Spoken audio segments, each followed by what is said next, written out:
క్రియామూలకంగా విశ్వాసము పరిపూర్ణమవుతుంది.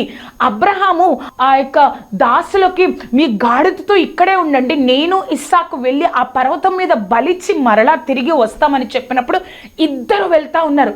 ఇస్సాకు అబ్రహాము వెళ్తా ఉన్నారు.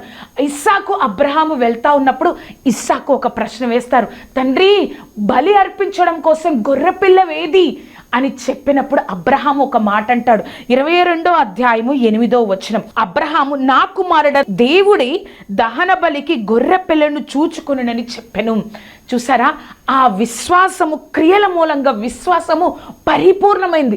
నువ్వేమి భయపడద్దు, దేవుడే చూసుకుంటాడు. దేవుడే ఆ దాసుల దగ్గర మేము తిరిగి మరలా వస్తామని అబ్రహాము సెలవిచ్చాడు. అంతేకాకుండా తన యొక్క కుమారుడైన ఇస్సాకు దగ్గర కూడా దేవుడే దహన బలికి గొర్రెపిల్లను చూసుకుంటాడు ఆ ఇస్సాకు అని సమాధానం